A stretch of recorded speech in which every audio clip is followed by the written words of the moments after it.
열왕기하 5장. 우리 한번 성경을 다 펴보시면 열왕기하 5장 1절에서 오늘 14절의 말씀입니다. 1절 한 절만 우리 다 같이 한번 읽어보겠습니다. 열왕기하 5장 1절입니다. 자, 성경을 찾으셨으면 우리 자막을 보시든지 성경을 보시든지 함께 읽습니다. 아람 왕의 군대 장관 나아만은 그의 주인 앞에서 크고 존귀한 자니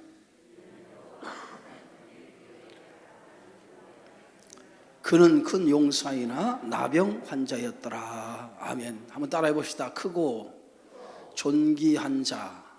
다시 한번 합시다. 크고 존귀한 자. 크고 존귀한 자. 오늘 이 땅에 살아가는 많은 사람들이 있지만은 그 중에서도 오늘 나아만이라고 하는 사람을 크고 존귀한 자다 이렇게 성경은 소개하고 있어요. 그런데 이 나아만은 어떤 사람입니까? 이방 사람이에요. 이방 사람은 이스라엘 백성, 선택한 백성이 아닌 이방 사람이에요. 근데 그 이방 사람을 가리켜서 오늘 성경은 크고 존귀한 자다 이렇게 말하고 있어요. 이방 사람 나아만은 크고 존귀한 자인데 그는 아람 나라의 군대 장관이었어요. 아람 나라의 군대 장관, 상당히 지위가 높죠. 군대 장관, 그러면 왕의 총애와 신망을 받는 사람이라 이렇게 볼 수 있어요. 그러니까 아람 나라에서는 대단한 그런 권세를 가진 그러한 사람입니다. 어떻게 보면 그는 부, 명예, 권세를 다 가진 그러한 사람이라 이렇게 볼 수 있어요. 그래서 주인이 볼 때, 그 아람 왕이 볼 때는 그는 대단히 존귀한 사람이다, 존경받을 만한 사람이다 이렇게 말하고 있어요. 그래서 이 나아만이라고 하는 사람은 그러한 군대 장관에서 큰 영화를 누리는 그런 사람이었어요. 어찌 보면 세상을 살아가면서 이와 같은 명예와 물질과 권세를 가진 사람이 그렇게 많지 않잖아요. 근데 이런 권세, 부, 명예를 가졌다라고 하는 것으로 볼 때 이 사람은 대단한 사람이라고 볼 수 있어요. 그런데 오늘 성경은 이 나아만을 소개하기를 한 가지 어떻게 소개하고 있느냐면 그는 군대 장관이지만은 그에게 문제가 하나 있었어요. 그는 큰 용사였지만 문제가 하나 있었는데 그 문제가 뭐예요? 나병 환자였더라 이렇게 성경은 소개하고 있어요. 나병 환자, 그는 큰 용사였으나 나병 환자였었더라 이렇게 성경은 말하죠. 자, 그런데 오늘 성경에서 이는 여호와께서 전에 그에게 아람을 구원하게 하셨음이라 했어요. 전에 아람을 구원하게 하셨음이라. 그러니까 이 말로 보면 이방인인데 이방인이 이스라엘에게서 얻은 승리를 통해서 그 아람을 구원하게 하는 그러한 사람이었다라고 하는 거예요. 그러니까 이방인을 구원하는 데에 나아만을 사용하셨다는 거예요. 그럼 어떻게 보면 하나님은 이스라엘의 하나님인데 어떻게 이방인을 구원하는데 나아만을 사용하셨을까? 이것은 하나님의 주권적인 역사를 얘기하는 거죠. 하나님은 이스라엘 나라의 하나님만이 아니라는 거예요. 온 세상의 모든 민족의 하나님이에요. 그러니까 이스라엘을 선택한 것뿐이지 하나님은 모든 민족의 하나님이에요. 모든 나라의 하나님. 그게 바로 우리가 믿는 하나님인 줄 믿습니다. 비록 이방인이지만 그 이방인 나아만을 통해서 하나님께서 그를 통해서 하나님의 구원의 역사를 이루셨다는 거예요. 그래서 나아만을 사용해서 아람 나라의 구원을 이루는 그러한 은혜가 오늘 나아만에게 주어졌다라고 이렇게 성경은 소개하고 있습니다. 이처럼 이렇게 나아만은 큰 용사, 자기 민족을 구원하는 큰 용사였는데 그에게 한 가지 문제가 있다면 그는 나병 환자였다는 거예요. 이 나병 환자라고 하면 우리는 문둥병 환자다 이렇게 생각해 볼 수 있어요. 근데 사실은 이 나병 환자라고 해서 문둥병 환자는 아니에요. 이 나아만은 피부병, 한센병을 우리가 문둥병이라고 하는데 이 한센병을 가진 사람이 아니라 몸에 피부병이 걸린 거예요. 피부병. 그런데 그 피부병이 굉장히 심하게 걸린 사람이었다는 거예요. 그래서 그 피부병 때문에 굉장한 고통을 겪고 있는 그러한 나아만 장군이었어요. 그런데 오늘 성경의 말씀에 보니까 2절에 이렇게 말합니다. 전에 아람 사람이 떼를 지어 나가서, 그는 전에 아람 사람이 떼를 지어 나가서 그랬어요. 떼를 지어 나갔다라고 하는 것은 아람 군대가 떼를 지어 이스라엘을 공격하여서 이스라엘 땅에서 어린 소녀 하나를 사로잡았다는 거예요. 그래서 그 사로잡은 그 소녀를 나아만의 아내에게 수종들게 했다라고 성경은 말합니다. 그러니까 이때가 어느 때입니까? 베나닷이 이스라엘을 침공했을 때예요. 베나닷, 아람 왕 베나닷이 이스라엘을 침공했을 때에, 그때에 이스라엘 나라가 아람 왕에 의해서 큰 어려움을 당하고, 그때 그 어려움을 당할 때에 한 여자아이가 종으로 아람에 팔려가게 되어지는, 종으로 사로잡히게 되는 그런 과정이었어요. 이때 그 종으로 팔려갔던 이 여종 하나가, 이스라엘의 소녀 하나가 어디로 팔려가냐면 나만 장군의 집에 종으로 팔려가는 거예요. 종으로. 자, 오늘 성경 말씀에 보면 이스라엘 땅에서 어린 소녀 하나를 사로잡으며 그가 나아만의 아내에게 수종들더니 그랬어요. 그래서 종으로 나아만의 집에 팔려간 거죠. 자, 그런데 오늘 3절에 보니까 그의 여주인에게 이르되 우리 주인이 사마리아에 계신 선지자 앞에 계셨다면 좋겠나이다. 이렇게 그 종으로 팔려갔던 그 여자아이가 그렇게 얘기하죠. 이 얘기는 뭐냐면, 지금 그가 종으로 나만 집에 팔려가서 보니까 그 주인이 나병에 걸렸던 것을 알게 된 거예요. 나병에 걸려서 알게 된 거예요. 나병에 걸린 것을 알게 되는데, 그 나병으로 인해서 나만이 굉장히 고통을 받고 어려움을 당하는 것을 그가 직접 눈으로 목격을 한 거예요. 목격을 하면서 그 여자아이가 무엇이 생각났냐면, 이스라엘 땅에, 자기 민족 이스라엘 땅에 엘리사라고 하는 선지자가 계셨는데 그 앞에 내 주인 이 나만이 있으면 좋겠나이다. 이 얘기는 뭐냐면, 그 선지자 앞에 나만이 있었다면 그 병을 고칠 수 있었다라고 하는 얘기예요. 또 다른 말로 하면은 그 이스라엘 땅에 누가 계셔요? 엘리사라고 하는 선지자가 계셔요.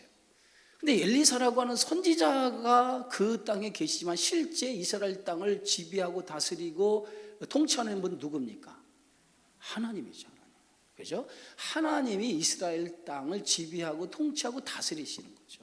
그러니까 엘리사가, 그 선지자, 내 주인이 거기 계셨더라면서 선지자 앞에 계셨다는 얘기는 그 선지자와 함께 하시는 분 누구예요? 하나님이죠. 그러니까 실제 오늘 이 고백은 뭐냐면, 내 주인이, 다시 그 나아만 장군이 이스라엘의 하나님 앞에 서 있으면, 이스라엘의 하나님 앞에 서 있었다면 이 나병이라고 하는 병도 아무 문제가 되지 않았을 것인데, 이런 얘기예요. 그러니까 우리가 살아가면서 어떤 문제가 있다 할지라도 그 문제 앞에 있을 때에 누구 앞에 서 있느냐라고 하는 게 굉장히 중요하다는 거예요. 누구 앞에 서 있느냐.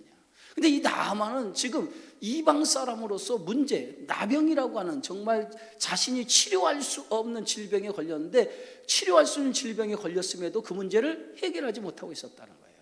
그런데 해결하지 못하고 있는 그 나아만 장군에게 그 이스라엘에서 포로 잡혀온 그 소녀가 우리 하나님 앞에 당신이 서 있었다면, 이 얘기예요. 우리 하나님 앞에 당신이 서 있었다면 당신의 이 나병 환자도 아무 문제가 되지 않고 이 병을 능히 우리 하나님께서 고칠 수 있습니다 라고 하는 얘기예요. 그러니까 이 나병 환자, 지금까지 그 나아만이라고 하는 장군은 부도 있었고 명예도 있고 권세도 있었어요. 그렇다고 하면 부와 명예와 권세를 가진 이 사람이 이 나병을 고치기 위해서 얼마나 많은 노력을 했겠냔 말이에요. 그죠? 예? 돈도 있고 명예도 있고 권세도 있는데 그것을 이용해서 자신의 이 병을 고치기 위해서 얼마나 많은 노력을 했겠습니까? 그런데도 불구하고, 그 많은 노력을 했음에도 불구하고 나병에 걸려 고통 중에 있었다는 거예요. 그러니까 결국은 부도 명예도 권세도 가졌지만 그것이 이 사람 나병을 고치는 일은 아무런 도움이 되지 못했다는 거예요. 결국은 아무런 도움이 되지 못하는 이 상황 속에서 이스라엘의 소녀가 종으로 잡혀왔는데, 그 종이 그 주인에게 얘기하기를, 당신이 우리 하나님 앞에 서 있더라면, 당신이 우리 하나님 앞에 서 있었더라면 이 나병이라고 하는 병도 아무런 문제가 되지 않고 당신의 병을 고칠 수 있을 수 있었다는 거예요. 자, 그 소리를 듣는 순간에 나아만의 그 마음, 나아만이 어떤 마음 생각이 들겠어요? 귀가 번쩍 들지 않겠습니까? 우리나라의 선지자 엘리사 앞에 서 있었다면, 그 얘기는 하나님 앞에 서 있었다면, 이 얘기를 듣는 순간에 이 나아만이 귀가 번쩍한 거예요.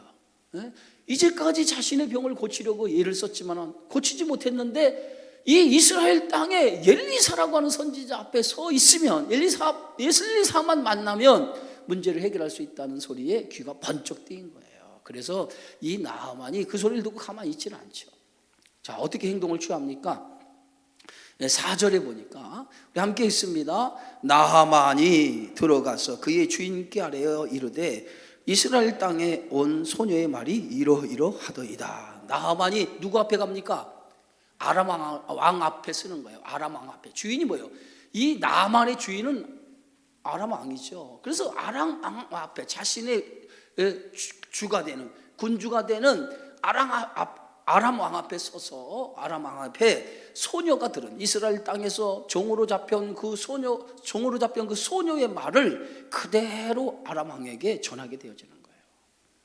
그러더니 아람 왕이 그 나하만의 얘기를 듣고 어떻게 얘기합니까? 오늘 성경 말씀에 5절을 보니까 아람 왕이 이르되 갈지어다.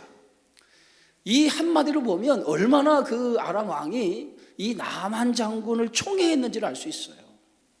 그 나하만이 그 고통 속에 있는 사실을 이 왕도 알고 있는데, 이 나하만에게 이 귀한 소식을 듣는 순간에 왕 앞에 가서 그 얘기를 하는 순간에 왕이 가라는 거예요. 그런데 그냥 보내지 않습니다. 오늘 성경의 말씀 보니까 왕이 그냥 보내지 않고 뭐라고 하냐면, 내가 이스라엘 왕에게 글을 보내리라.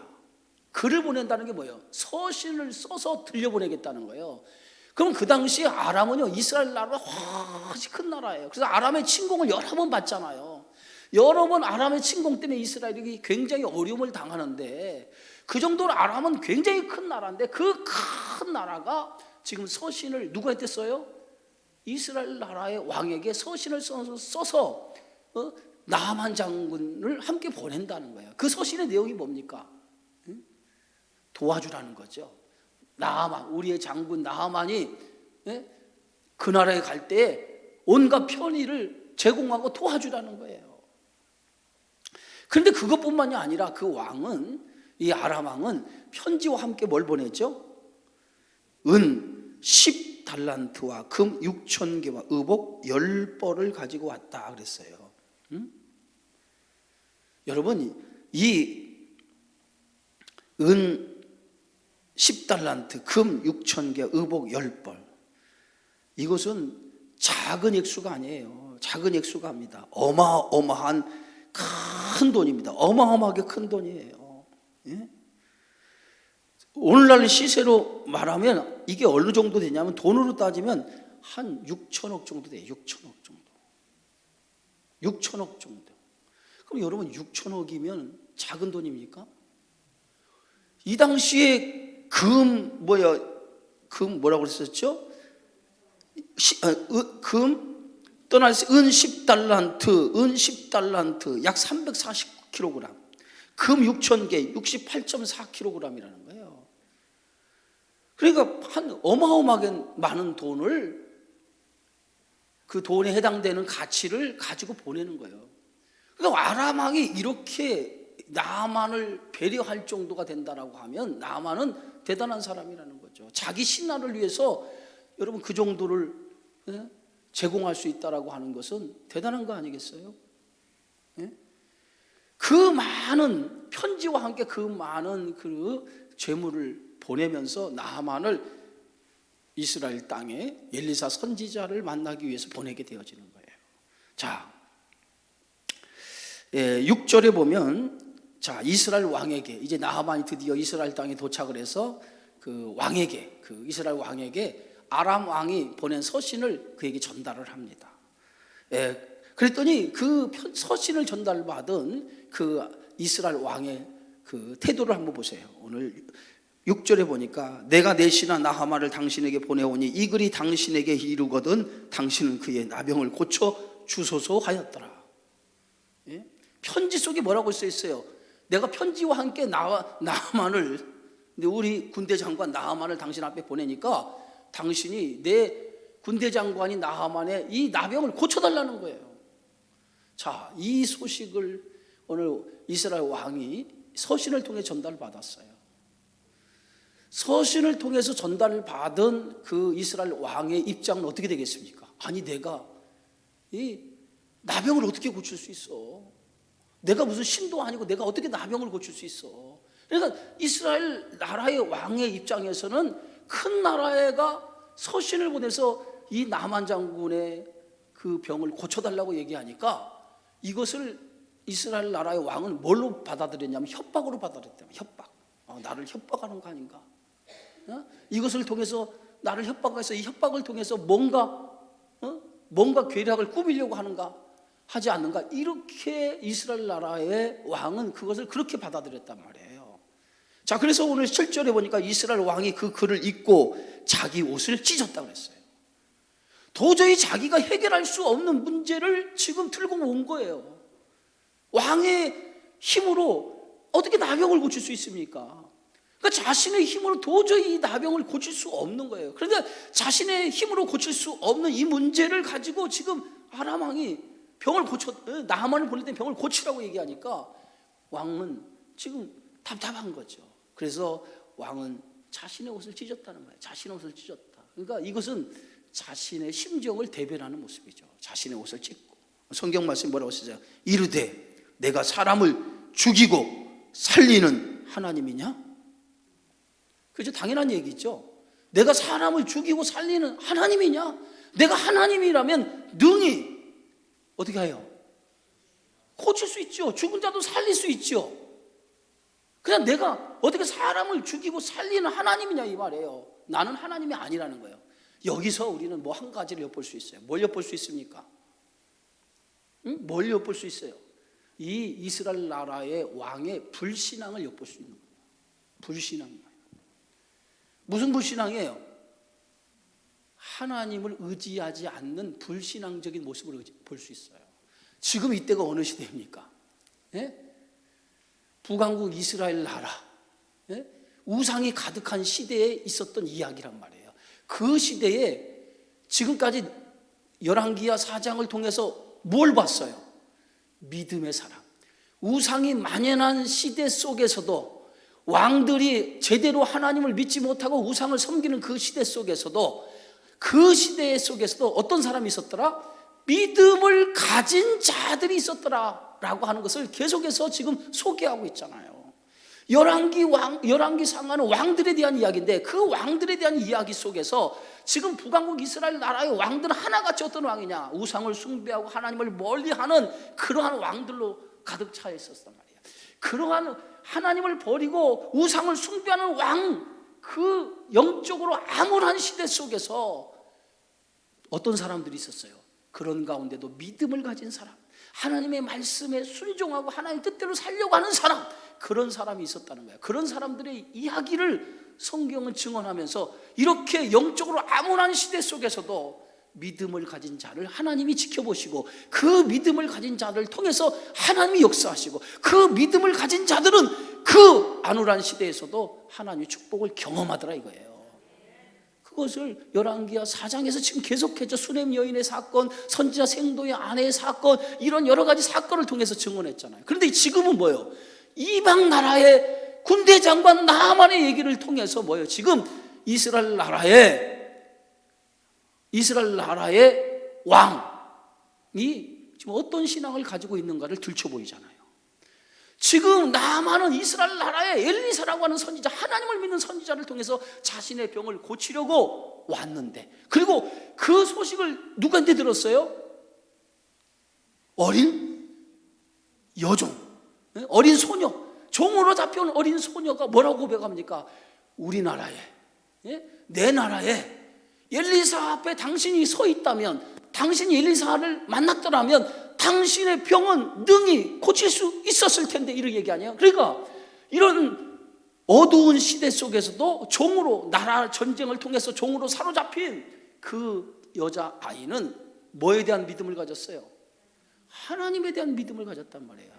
예? 엘리사, 하나님의 선지자, 하나님의 종, 그러니까 하나님 앞에 서 있다면 당신의 병은 아무것도 아닙니다 라고 고백할 정도인데, 오늘 그 나라의 왕은 어떻게 고백을 해요? 예? 이스라엘 나라의 왕은 어떻게 고백해요? 내가 하나님이냐? 사람을 살리고 사람을 죽이는 하나님이냐? 이런 왕의 고백 속에서 왕의, 당시 이스라엘 왕의, 북왕국 이스라엘 왕의 불신앙을 엿볼 수 있는 거예요. 그는 하나님을 의지하지 않는 신앙의 사람이었던 거예요. 그러니까 오늘 이 말씀 속에서 어린 소녀와 그리고 이방 나라 나하만, 그는 어린 소녀의 말을 듣고 살아계신 하나님 앞에 나오게 되어지고, 어린 소녀는 살아계신 하나님의 능력을 믿고 그렇게 고백을 했단 말이에요. 그러나 그 고백을 믿고 나갔던 나하만 장군의 앞에 오늘 이스라엘 왕은 어떤 고백을 합니까? 내가 하나님이냐? 사람을 죽이기도 하고 내가 어떻게 사람을 살리는 수 있냐? 그렇게 얘기하죠. 결국은 이 왕의 이 불신앙, 불신앙을 보여주고 그 불신앙을 통해서 자기 옷을 찢었던 그 왕의 소리를 듣고 오늘 엘리사가 어떻게 얘기합니까? 오늘 7절 말씀 우리 다 같이 한번 읽어봅시다. 이스라엘 왕이 그 글을 읽고 자기 옷을 찢으며 이르되 내가 사람을 죽이고 살리는 하나님이냐? 그가 어찌하여 사람을 내게로 보내 그의 나병을 고치라 하느냐? 너희는 깊이 생각하고 저 왕이 틈을 타서 나와 더불어 시비하려 함인 줄 알라 하니라. 그러니까 이 이스라엘 나라의 왕은 그 아람 왕의 이 일로 인해서 자기를 시비하기 위해서 이 일을 꾸몄다고 이렇게 생각을 하죠.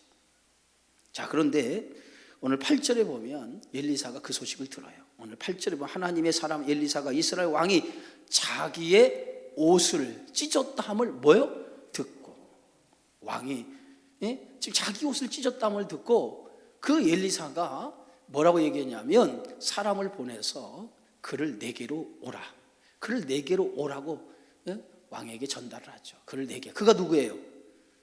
나하만을 자기에게 보내라는 거예요. 그러면서 오늘 엘리사가 뭐라고 얘기했죠? 오늘 엘리사가 뭐라고 얘기해요? 응? 성경 보세요. 그가 이스라엘 중에 뭐가 있는 줄 알리라? 다시 합시다. 그가 이스라엘 중에 뭐가 있어요? 선지자가 있는 줄 알리이다. 자, 이 말은요 굉장히 중요한, 다 말씀 띄우세요. 굉장히 중요한 말씀이에요. 그가 이스라엘 중에 선지자가 있는 줄 알리이다. 이 말은 나만으로 하여금 이스라엘 중에 살아계신 하나님이 계신 것을 알게 하리라. 다시 얘기합시다. 나만에게 오늘 말하는 거예요. 나만이 이스라엘 중에 살아계신 하나님이 있는 줄을 알게 하리라. 아멘? 이 말인 거예요. 지금 엘리사 선지자는 그를 내게로 오게 하라는 거예요. 내게로. 그래서 그가 내게로 와서 이스라엘 나라에, 이 나라에, 지금 이스라엘 나라가 아람 나라가 훨씬 작은 나라예요. 그리고 아람 나라에 의해서 늘 어려움을 지금 당하고 있어요. 그러니까 어떻게 보면 아람의 큰 나라가 서신을 보니까 왕은 꼼짝하지 못하죠. 그런데 엘리사는 어떤 생각을 가지고 있냐면, 비록 나라는 아람이 크지만은 우리에는 뭐가 계셔요? 살아계신 하나님이 계신다. 비록 지금 나라가 어려움을 당하는 것은 왕들이 하나님을 제대로 섬기지 못해서 어려움을 당하는 것이지, 실제 이 나라의 주인은 누구예요? 하나님이에요. 하나님이 살아계시다는 거예요. 하나님이 살아계시다는 거예요. 살아계신 하나님을 내가 그 앞에 보여드리겠다는 거예요. 하나님 살아계심을 증거하겠다는 거예요. 증명해 보이겠다는 거예요. 할렐루야. 엘리사의 선언은 그냥 선언한 게 아니에요. 나만으로 하여금 하나님이 살아계심을 알게 해주겠다는 거예요. 알게 해주겠다는 거예요. 엘리사는 하나님에 대한 믿음, 하나님이 살아계신 것을 믿었단 말이에요. 그러니까 두려워하지 않는 거예요. 지금 이스라엘 나라 왕은 아람 왕이 보낸 그 서신을 두려워했지만은 엘리사는 하나도 두려워하지 않아요. 보내라, 나에게 보내십시오. 내가 하나님의 살아계심을 그에게 보여주겠습니다. 할렐루야. 그러니까 어떤 믿음, 어떤 신앙을 갖느냐가 굉장히 중요한 거예요. 자, 이렇게 해서 그 나아만이 누구 앞에 씁니까? 이제 엘리사 집을 찾아가죠. 오늘 성경 말씀에 보면, 자, 9절 함께 있습니다. 나아만이 이에 말들과 병거들을 거느리고 이르러 엘리사의 집 문에 서니 그랬어요. 그러니까 이제 왕이 보내라고 하니까 이 나아만이 이제 아람에서 가져온 그 선물을 가지고 엘리사의 집에 이제 도착을 하게 되어진 거예요. 자, 도착을 해서 10절 다 같이 읽어봅시다. 자, 엘리사가 사자를 그에게 보내 이르되 그랬어요. 엘리사가 말씀을 띄우세요. 그냥 사자를 보냈다. 자기 사자가 뭐예요? 자기 종을 보낸 거예요. 누구에게 보냅니까? 나아만에게 보낸 거예요. 그래서 나아만에게 보내면서 뭐라고 얘기냐면 요단강의 몸을 7번 씻으라. 그러면 내 살이 회복되어 깨끗하게 고쳐지리라. 그것이 나아만의 말씀이었어요. 그러니까 엘리사가 지금 나아만에게 전한 것은 사자를 통해서 대신 전했지만은, 엘리사의 말을 사자를 통해 대신 전했지만은, 너는 가서 요단강의 몸을 7번 씻으라. 내 살이 회복되어 깨끗하리라. 이 말은 엘리사의 말이에요? 하나님의 말이에요? 엘리사의 말이에요? 하나님의 말씀이에요? 하나님의 말씀이에요. 엘리사가 이렇게 얘기한 것은 살아계신 하나님, 그 하나님이 누구와 함께하는 거예요? 엘리사와 함께하는 거예요. 그러니까 엘리사의 말은 곧 하나님의 말씀을 대언한 거예요. 그러니까 너는 가서 요단강에 몸을 7번 씻으라. 그러면 내 살이 회복되어 어린아이 살같이 깨끗이 고쳐지리라. 하나님께서 말씀하시는 거예요. 자, 오늘 우리가 베드로가 예수님을 만나게 될 때 그 베드로 안드레가 뭘 하고 있었습니까? 밤새도록 고기를 잡으려고 배를 몰고 갈릴리 호수에 나가서 그물을 던졌어요. 밤새 그물을 던졌지만은 성경의 말씀에 보면 고기 한 마리 잡지 못하고 빈 그물을 거두어 들어왔다고 그랬어요. 그래서 다음 출항을 위해서 빈 그물을 손질하고 있었을 때 누가 나타났어요? 할렐루야! 누가 나타났어요? 예수님이 나타난 거예요. 예수님이. 저 한 번도 보지 못한 예수님이 나타나서 그 시몬 베드로의 배 위에 서서 말씀을 증언하기 시작했어요. 그 말씀을 증언한 다음에 베드로에게 뭐라고 했냐면 깊은 데로 가서 그물을 던지라 말씀했어요. 그 순간에 베드로가 뭐라고 얘기합니까? 예수님의 말씀을 받고 어떻게 얘기하죠? 말씀에 의지하여. 따릅시다. 말씀에 의지하여 내가 그물을 내리겠나이다. 오늘 베드로가 예수님의 말씀을 듣고 말씀에 의지하여 내가 그물을 내리겠나이다. 이전에 어떻게 했어요? 밤새 그물을 내렸는데도 빈 그물을 거두고 왔는데 예수님의 말씀을 듣고 말씀에 의지하여 그물을 내리겠다는 거예요. 그러니까 베드로는 그 짧은 시간에 예수님이 시몬 베드로의 배 위에 서서 그들에게 말씀을 전했을 때에 베드로가 그 예수님의 말씀을 듣는 순간에 뭐가 들어왔어요? 예수님에 대한 확신, 예수님에 대한 믿음이 생긴 거예요. 그 순간에 그 베드로가 예수님의 말씀을 듣고 말씀에 의지하여 내가 가서 그물을 내리겠습니다라고 고백하죠. 그리고 나서 그들이 배를 몰고 나가요. 그래서 예수님 말씀대로 깊은 데 가서 그물을 던지는 순간에 그물이 끌어올리는 순간에 그물이 찢어질 정도로 고기가 많이 잡혔다는 거예요. 그래서 지나가는 동료의 배를 불러서 동료의 배까지 가득 고기를 채워서 돌아오게 되어지죠. 뭐에 의지했더니 고기가 잡혔어요? 말씀에, 하나님의 말씀을 의지하였더니 그물이 찢어질 정도로 고기를 잡게 되었다는 거예요. 자, 오늘 엘리사가 뭐라고 얘기합니까? 너는 가서 요단강의 몸을 7번 씻으라는 거예요. 씻으라. 하나님의 말씀을 그대로 전한 거예요. 이제 그 말씀이 떨어졌어요. 말씀이 떨어졌으면 어떻게 됐을까요? 떨어진 그 말씀이 어디예요? 성경의 말씀이 떨어진 곳에는 4개의 밭의 말씀이 떨어진다고 그랬어요. 첫 번째, 어디 떨어져요? 길가에 떨어진다고 해요. 길가. 길가에 떨어진 말씀이에요. 길가에 떨어진 씨예요. 길가에 떨어진 씨는 열매를 맺었어요, 못 맺었어요? 왜 못 맺었어요? 새가 와서 주워 먹어서, 심기도 전에 새가 와서 주워 먹었다는 거예요. 그래서 말씀이 심겨지지 않아가지고 열매를 맺지 못했어요. 두 번째, 어디에 떨어졌어요? 돌짝밭에 떨어졌어요. 돌밭에 떨어진 그 씨도 열매를 맺었어요, 안 맺었어요? 열매를 못 맺었어요. 왜 못 맺었어요? 왜 못 맺었어요? 흙이 얇음으로. 돌 때문에 흙이 얇아서 뿌리를 내리지 못해서 결국은 뭐예요? 시들어 말라서 죽은 거예요. 그래서 열매를 맺지 못해요. 세 번째 떨어진 밭이 어디예요? 어디요? 가시덤불. 가시덤불에 떨어진 씨도 열매를 못 맺었어요. 왜 못 맺었어요? 자라다가 가시의 기운이 막아서 더 이상 자라지 못해서 열매를 맺지 못하고 죽은 거예요. 그래서 가시덤불에 떨어진 씨도 열매를 맺지 못하고 죽었어요. 자, 네 번째 떨어진 씨가 어디에 떨어졌어요? 옥토에 떨어진 씨예요. 옥토에 떨어진 씨는 열매를 맺었습니까? 어떻게 맺었어요? 30배, 60배, 100배의 결실을 맺은 거예요. 네? 그럼 옥토가 어디예요? 옥토가 됩니까? 귀 있는 자는 들을지어다 했어요. 귀 있는 자는 들을지어다. 귀 있는 자는 들을지어다.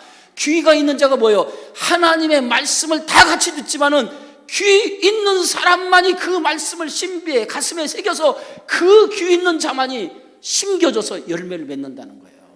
똑같은 하나님의 말씀을 들어도 귀 있는 자만이, 귀가 있는 자만이, 하나님의 말씀을 듣고 마음에 새기는 자만이, 마음에 심긴 자만이 열매를 맺는 거예요. 그래서 그런 사람만이 30배, 60배, 100배의 결실을 맺게 되는 줄 믿습니다. 오늘 나만에게 하나님 말씀이 떨어졌어요. 너는 요단강에 가서 7번 몸을 씻으라. 그러면 이제는 말씀이 떨어졌어요. 말씀이 떨어졌으면 어떻게 해야 될까요? 말씀이 떨어졌으면 어떻게 됐을까요? 이제 그것을 실천에 옮기는 것은 그 사람의 몫이에요. 이제 하나님의 말씀은 떨어졌어요. 하나님의 말씀을 떨어졌는데 그 말씀을 믿고 실천하는 것은 그 사람의 믿음의 문제란 말이에요. 믿음의 문제.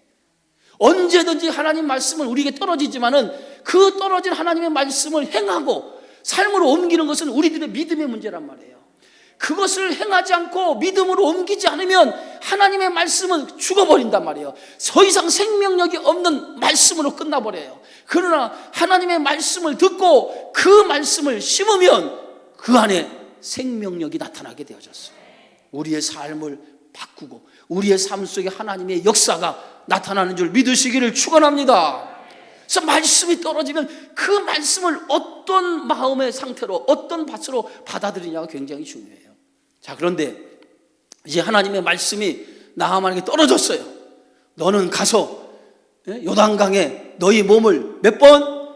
7번 씻으라. 말씀이 떨어졌어요. 말씀이 떨어졌을 때에 나하만의 반응을 한번 봅시다. 어떻게 반응하는지. 자, 그 다음 절.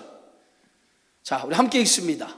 나하만이 노하여 물러가며 이르되 내 생각에는 그가 내게로 나와 서서 그의 하나님 여호와의 이름을 부르고 그의 손을 그 부위 위에 흔들어 나병을 고칠까 하였도다. 자, 나하만이 엘리사의 말을 듣는 순간, 이 엘리사의 말이 누구예요? 하나님의 말씀을 듣는 순간에 이 나하만이 어떤 생각을 하냐면 내 생각에는 언제나 하나님의 말씀을 들을 때에 우리가 충돌하는 게 뭐냐면 내 생각과 하나님의 말씀과의 충돌이에요. 언제나 우리가 하나님 말씀을 들을 때 내 생각과 하나님 말씀과의 충돌이란 말이에요. 그런데 우리가 하나님의 말씀의 역사를 이루기 위해서는 내 생각을 내려놔야 돼요. 오늘 베드로가 자기의 생각을 내려놓잖아요. 말씀에 의지해 내 생각에 밤새도록 그물을 던졌지만은 잡은 것이 없었단 말이에요. 이게 현실이에요.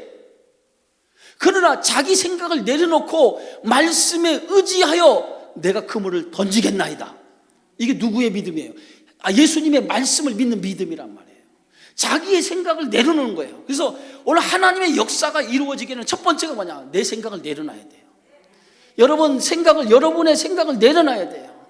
여러분의 생각을 내려놓지 않냐고서는 하나님이 역사할 수 없어요. 오늘 나하만은 내 생각에는, 자기 생각에는 어떤 생각을 가지고 왔어요? 엘리사가 자기에게 와서, 내가 엘리사를 만나러 오면 엘리사가 마중 나와서 하나님의 이름을 부르고, 엘리사가 믿는 하나님의 이름을 부르고 그의 손을, 엘리사의 손을 그 환부에 대어서 그 병을 고칠까 했다는 거예요. 이거 누구 생각이에요? 나만의 생각이었어요. 엘리사가 직접 와서 그 엘리사의 손을 환부에서 대고, 그 환부에 대고 하나님의 이름으로 기도해서 고쳐줄까 그렇게 생각했다는 거예요.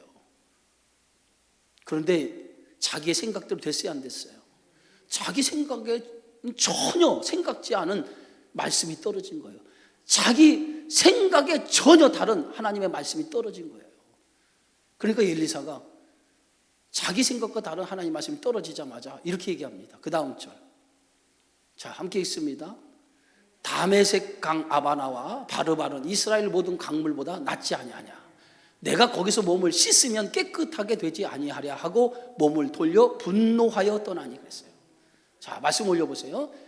지금 자기 생각에는, 내가 지금 이 먼 곳까지 지금 자기 생각에는 엘리사를 만나서, 그 하나님의 선지자라고 하는 엘리사를 만나서 엘리사가 직접 자기 환부에 손을 대고 기도해서 낫게 해줄 거라고 생각을 하고 왔는데, 자기 생각과 전혀 다른 말씀이 떨어지자마자 이 나하만은 어떤 생각을 하냐면, 아니 우리나라에 이 다메섹강 아바나, 바르발, 이 강도 있는데 이것은 이스라엘 나라의 지금 요단강보다 훨씬 더 깨끗한 강이라는 거예요. 근데 이 깨끗한 강이 우리나라에도 있는데 내가 그 강에다 몸을 7번 씻으려고 여기까지 내려왔느냐. 차라리 우리나라의 강에 몸을 씻는 것이 더 내 몸이 깨끗하게 될 거라는 거예요.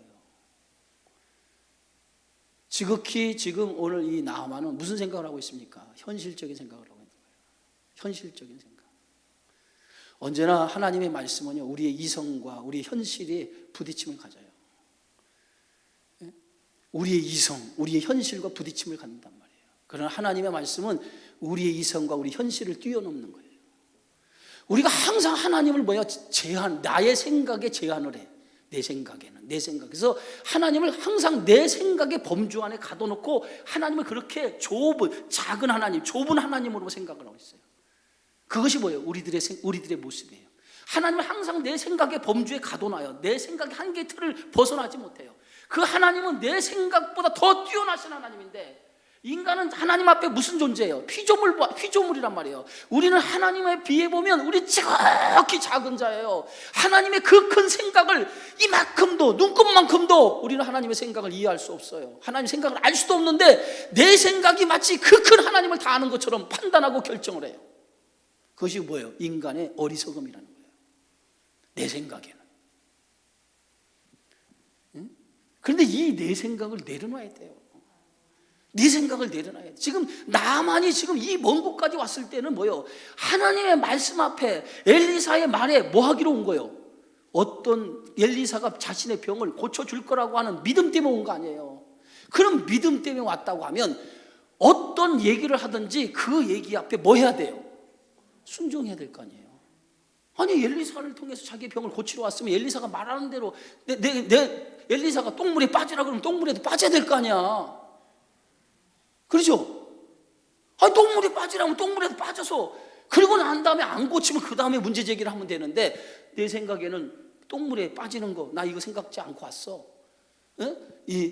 내 환부에 손을 대어서 기도해서 나을 줄 알았어. 엘리사의 생각이죠. 그러면서 나하만은 뭐라고 합니까? 내 나라에 이보다 더 깨끗한 강물이 있다는 거예요. 차라리 거기서 몸을 씻는 게 내 병이 더 빨리 낫겠다는 거예요. 그러면서 뭐예요? 몸을 돌려 분노했다는 거예요. 분노했다는 게 뭐예요? 지금까지 저가 믿음을 가지고 왔는데 그 엘리사의 말을 듣는 순간에 믿음은 사라지고 무슨 생각만 나와서 인간적인 생각, 인간적인 그러한 마음만 가득한 거죠. 우리가 하나님 앞에 은혜를 받기 전에는요, 먼저 내 마음을 다스려야 돼요. 할렐루야.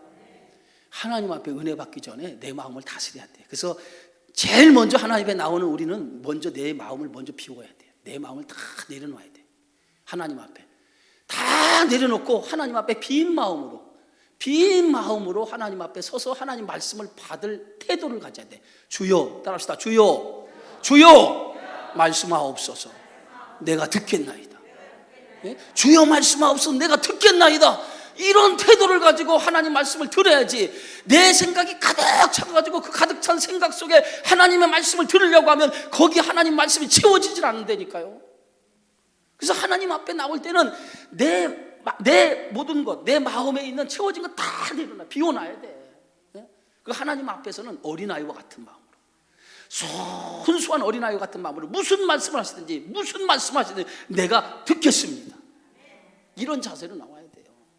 하나님 앞에서 주의 종이 무슨 소용이 있어요? 하나님 앞에서 여러분들 나이가 하나님 앞에 서는데, 여러분들이 이 전능하신 하나님 앞에 서는데, 그 위대하시고 큰 하나님 앞에 서는데 내가 뭐 대단한 사람이 어디 있어요? 여기 하나님 앞에서 대단한 사람이 어디 있습니까? 여기에 대통령이 와도 하나님 앞에서 어떤 사람이에요? 아무것도 아니에요.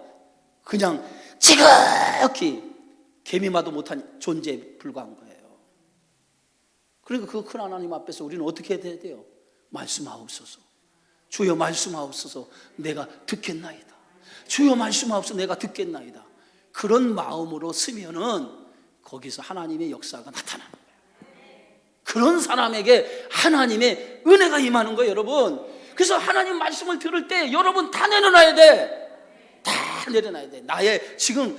나이가 하나님 앞에 서면서 어떤 세상적인 생각, 세상적인 마음 뭐 이런 거 다 내려놓고 그냥 주여 말씀하옵소서, 말씀을 내가 듣겠나이다, 그 말씀대로 내가 살겠나이다 고백하면 그 순간부터 뭐예요? 하나님의 역사가 나타나기 시작해요.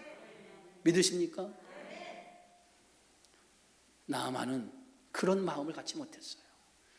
병을 고치려고만 했지 자신을 내려놓는 마음을 갖지 못한 거예요. 그래서 그가 마음을 내려놓지 않으니까 그에게 하나님의 역사가 나타나지 못하죠. 그래서 몸을 돌려 분노하며 돌아가려고 했죠. 자, 그 순간에 오늘 성경 말씀에 보면, 자, 오늘 성경 말씀 봅시다. 13절 다 같이 한번 있습니다. 그의 종들이 나와서 말하여 이르되 내 아버지여, 선지자가 당신에게 큰 일을 행하라 말하였다면 행하지 아니하였으리까? 하물며 당신의 이 길을 씻어 깨끗하게 하라 함이리까 하니. 자, 그의 종들이, 그의 한들이 엘리사에게 이렇게, 아니 여기 올 때 엘리사를 만나라, 엘리사라고 하는 하나님의 선지자를 만나러 오지 않았습니까? 그러면 하나님의 선지자 엘리사를 만나러 온 이유가 어디 있습니까? 병을 고치기 위해서 온 거 아닙니까? 그러면 엘리사가 당신의 병을, 주인의 병을 고치기 위해서 별말을 다 해도 듣기 위해서 온 거 아닙니까? 별말을 다 해도 듣기 위해서 온 거 아닙니까? 그런데 지금 엘리사가 이렇게 말을 한 것을 왜 분노하고 왜 몸을 돌려 돌아가려고 하십니까? 이 얘기예요. 왜 분노하고 몸을 돌려 돌아가려고 하느냐 말이에요. 결국은 누가 더 지혜로운 사람이에요? 종이 지혜로운 사람. 여러분, 어떤 문제가 있을 때에 항상 여러분 문제 있을 때마다 누굴 찾아가야 되냐면 믿음 있는 사람 찾아가요. 은혜로운 기도하는 사람 찾아가요. 괜히 내가 어떤 문제를 당할 때 기도 안 하고 믿음 없는 사람 찾아가면, 똑같은 사람 찾아가면 오히려 더 문제가 악화가 돼. 그러니까 내가 어떤 문제 있을 때에 찾아봐. 교회 안에서 내가 문제 있을 때에 누굴 찾아가면 나에게 도움이 되겠는가 가만히 찾아봐요. 생각을 해봐. 그래서 나에게 도움이 되는 사람을 찾아가. 그러면 여러분에게 도움이 돼. 그러나 여러분들이 문제가 있을 때 도움되는 사람 찾아가지 않고 똑같은 사람 찾아가면 여러분 더 수렁으로 빠진다니까. 정 찾아갈 사람이 없으면 나한테 와. 아멘 안 한 거 보니까 뭐 별로 그렇잖아요. 왜냐하면 중요한 거예요. 누굴 만나느냐에 따라서 여러분 인생이 바뀌어요. 누굴 찾아가느냐에 따라서 인생이 바뀐다니까. 사람은요, 누굴 만나냐, 누구의 말을 듣느냐에 따라서 인생이 달라지는 거예요. 그러니까 자꾸 우리는 문제가 생기면은 우리가 하나님의 은혜를 찾으려고 생각하지 않고 자기 부류의 동일한 사람을 찾으려고 해요. 그러면 안 돼요. 두 가지 중에 한 가지 해야 돼. 아무도 찾아가지 않고 하나님 앞에 서서 기도한다든가. 첫 번째에게. 두 번째는 뭐냐? 은혜로운 사람 찾아가는 게 두 번째예요. 은혜로운 사람이 없다. 그러면 하나님 앞에 나와서 그냥 문제가 해결될 때까지 엎드려 기도만 해요. 그 문제가 해결돼. 믿으십니까? 그게 방법이야. 그게 방법. 다른 방법 없어요. 다른 방법 없다고. 응? 이 사람 쫓아가고 저 사람 쫓아가가지고 얘기하지 말고 하나님 앞에 나오든지. 응? 그런 성도 되어지기를 주의 이름으로 축원합니다. 자, 이렇게 나아만이 그 하인을 통해서 말을 듣는 순간에 이 마음이 돌이키는 거죠. 그것도 은혜죠. 남의 말을 듣고 돌이키는 것도 은혜예요. 그죠? 남의 말을 듣고 돌이키는 것도 은혜라고요. 자, 그래서 돌이켜서 어떻게 14절 결론입니다. 다 같이 읽습니다. 나아만이 이에 내려가서 몸을 잠그니 그의 살이 어린아이의 살같이 회복되어 깨끗하게 되었다. 나아만이 하나님 말씀대로 요단강으로 내려가요. 요단강으로 내려가서 오늘 몸을 어떻게 했다고요? 정확하게 오늘 성경의 말씀 보니까 엘리사가 그 나아만에게 명령한 게 뭐냐면 몸을 7번 잠그라고 했어요. 몸을 7번 잠그라고 했어요. 그러니까 7번 잠그라고 하는 것은 완전한 순종을 말하는 거예요. 하나님의 말씀은요, 완전한 순종이 이루어질 때 하나님의 역사도 함께 나타나는 거예요. 사무엘 선지자에게 오늘 아말렉과의 전쟁을 치르기 전에 오늘 사울왕에게 오늘 사무엘 선지자가 뭐라고 했습니까? 아말렉과 전쟁을 치를 텐데 이 전쟁에서 어린아이, 남녀, 노소 모든 가축 하나도 남김없이 다 어떻게 하라? 진멸하라는 거예요. 진멸은 뭐냐? 싸그리 죽이라는 거예요. 싸그리 죽이. 이 얘기는 뭐냐면 아말렉은 죄의 씨예요. 죄의 씨이기 때문에 죄의 씨는 남겨둬서는 안 된다는 거예요. 그 씨가 자라서 나중에 그 사람을 삼킨다는 거예요. 그러니까 죄의 씨를 남기지 말라는 거예요. 남녀, 노소, 소와 가축까지 다 진멸해 죽이라는 거예요. 근데 사무엘 선지자의 말을 듣고 사울은 전쟁을 펼쳐서 승리했어요. 근데 전리품을 얻게 되어졌는데 그 전리품을 다 진멸하지 않냐고 자기 생각에 좋은 것을 가지고 좋은 가축을 가지고 하나님의 제사를 드리면 좋겠다 하고 기름지고 살찐 걸 놔두고 그리고 왕을 살려줬어요. 사무엘 선지자가 찾아가잖아요.